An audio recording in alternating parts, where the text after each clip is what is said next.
Dave, yesterday and honestly the last few weeks of talking to Blake Snell, he's talked about just how much information he likes to take in before each start. What have you learned from him in his pitching style, as information he likes to take in as he prepares for his outing that kind of maybe stands out to you about him that maybe you didn't know before managing him? I think I've learned that he does a good job with his homework. He has his own process. Very well prepared, but takes in information from Mark and the catchers, but really is very well prepared, and he understands how much he needs versus being overloaded. Across the aisle, right up front. Hi, Dave. With all the reasons that your team has for wanting to win another World Series, do you think the Alex Vesia situation is another reason this team is going to play for him right now? It's certainly on our hearts, and we miss him, and we'll be thinking about him. And certainly, he's a part of this, and it's just even more motivation. Yes. And right in the next row. Hey, Dave. During the celebration after winning last year's World Series, you said, let's get ready to run this thing back. Now this is that opportunity, that first day where you're trying to run it back. Describe the pressure you feel right now. None whatsoever. I think that, right now, our only focus is winning tonight. And I mean that wholeheartedly. That's the only thing that we care about right now. And so it's a big game. It's going to be a fun crowd. Our guys are prepared, and that's something I said certainly close to a year ago, and we're in a position to do that. But, we got to win 4 games. So right now, let's take care of business, and then we'll see where it all falls out. Fourth row on your left, Doc. Sonia. Dave, just wanted to clarify, Vesia being off the roster, is he out for the World Series at this point? You know what? I think, Sonia, that's probably the most likely, unless something unforeseen happens. That's kind of what we're anticipating. And, obviously the human side of this is kind of bigger than the baseball side, but he's been used in so many big situations for you. How do you kind of replace that with your current bullpen?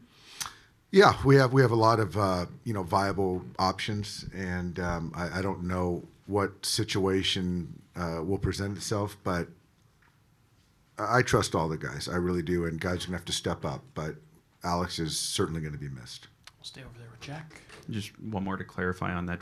Did you guys consider putting him on like the family medical leave list at all, or was it just he wasn't going to be able to come back even if you did do that?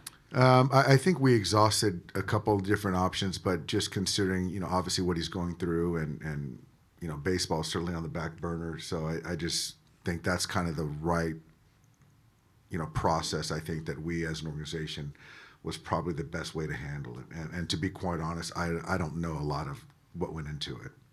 And then this Blue Jays lineup has the lowest whiff rate in the postseason. Your rotation has the highest. Like, how do you see that dynamic playing out, and does it alter what your pitchers kind of need to do to keep having the success they've had this month?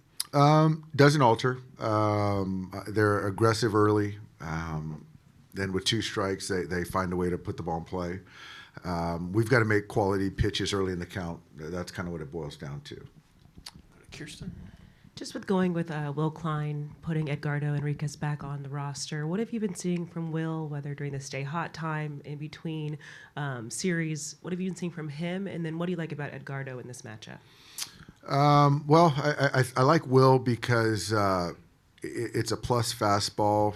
It's a good curveball, good slider, and it's something that these guys haven't seen. And then Edgardo, it's velocity, it's a slider, it's a sinker.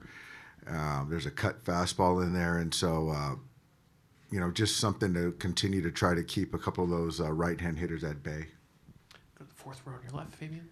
Yeah, Dave, sort of following up on that. I mean, Vlad is such a big presence in that lineup. How much pressure does this put on you guys finding some more success out of your right-handed relievers?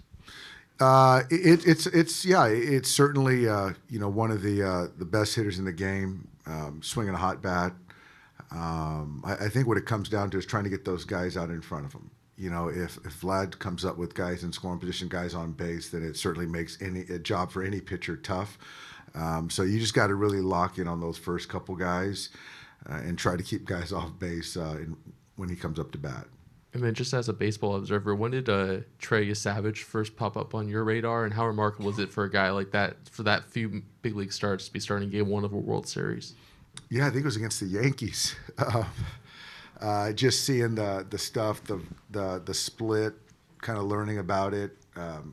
He's got a good way about him, a confidence, and that's the first I heard of him. The two last ones, Jake on your left. No Tanner Scott on the roster. Was that a medical-related decision or performance-related? More medical. You know, the medical has, you know, not allowed for him to have the ramp up, and as he's thrown a couple bullpens, it just wasn't quite there. And so I think that for us, you know, the cost of potential, you know, injury, and betting on the upside of how quick this thing came about, I think it's just ultimately it's just bad timing, unfortunately. All right, Dave, thanks so much. Enjoy the All right. night. Thanks, Appreciate guys. it. Andrew's on his way.